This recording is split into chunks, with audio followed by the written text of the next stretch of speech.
Xi Jinping wants a world-class air force, so his solution to China's lackluster military is to steal from America.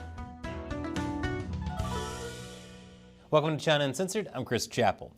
Xi Jinping has wanted to modernize the People's Liberation Army for years, and stealing has been the ticket.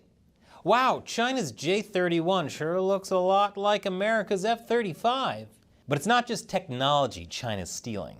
China's also trying to steal personnel, especially pilots, which is why a recent bulletin from several Western intelligence agencies warned that China is aggressively recruiting pilots from the US and NATO countries.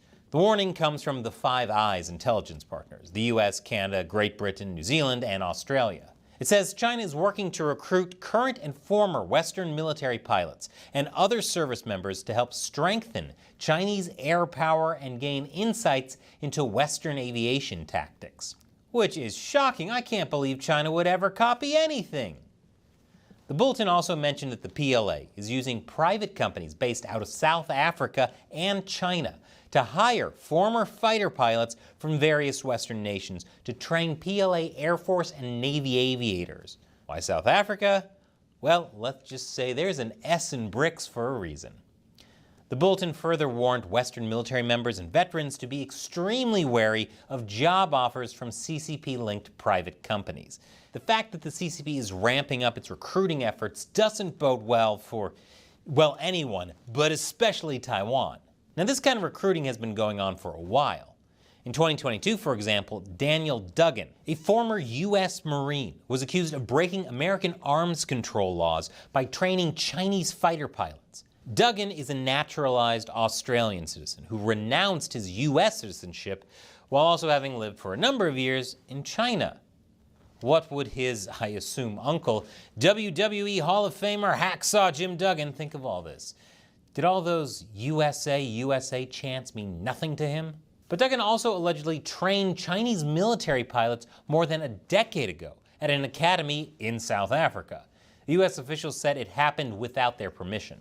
He was arrested in Australia for charges he denies and that his lawyer calls politically motivated.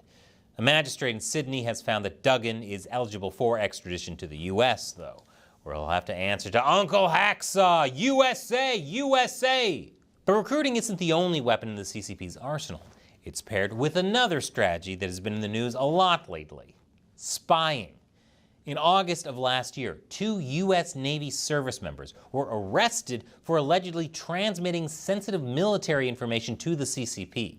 One of them was U.S. Navy service member Wong Hung Thomas Zhao.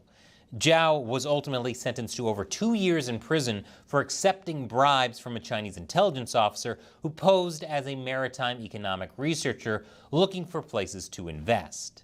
Zhao worked at U.S. Naval Base Ventura County in Southern California. Zhao violated his security clearance by sending the officer photos and blueprints of an Okinawa-based radar system used by the U.S.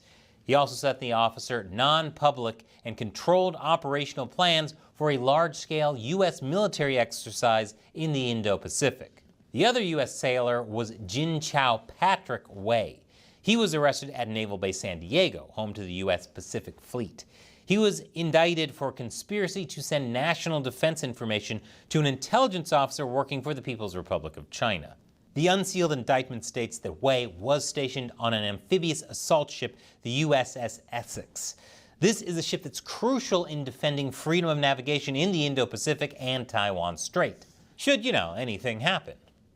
Wei held a security clearance and was in possession of such sensitive information as the function of the ship's weapon systems, propulsion, and desalinization systems. According to the indictment, Wei began communicating with a PRC intelligence agent in February 2022 and agreed to provide manuals, blueprints, and photos of Marine training exercises and U.S. Navy ships in exchange for thousands of dollars. There are so many of these reports of China trying to spy on and steal Western advanced technology that can help them improve their military performance. And it isn't just the US. The MIVD, Holland's intelligence agency, reported that China is trying to steal information on semiconductors and the country's aerospace and maritime industries to advance Xi Jinping's military ambitions.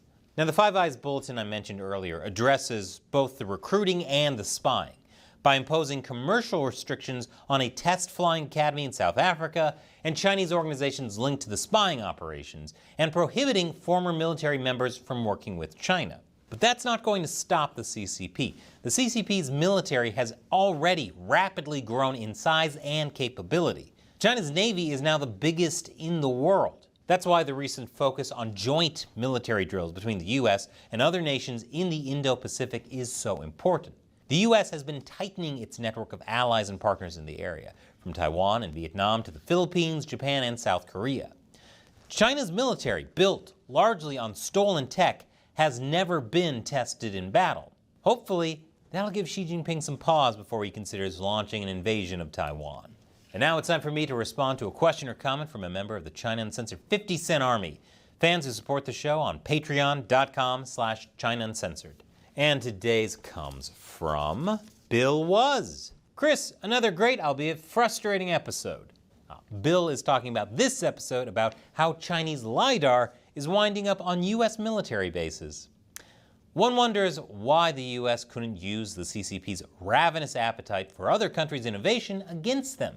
Maybe set up some bogus US startup firms in tech fields the CCP loves to raid for IP, but deliberately develop fictitious progress which could be fed to the CCP. Even better, get some of those rebranded Chinese firms to partner with these fake firms and then waste their time and money. Or maybe I've been watching too many spy thrillers. Thanks again for your oh-so-important work. Wow, Bill, that's absolutely brilliant. That would be a great way to mess up China's military modernization. Just feed them garbage. I love it. Will the US actually do that? I don't know. But I did have an interesting conversation with, well, I'll just say a very well-placed person. And I think there is a real possibility that China Uncensored can help play a role in crafting US legislation on China. That's why it's always great to hear the amazing ideas from people who watch the show, especially members of the China Uncensored 50 Cent Army, like you, Bill.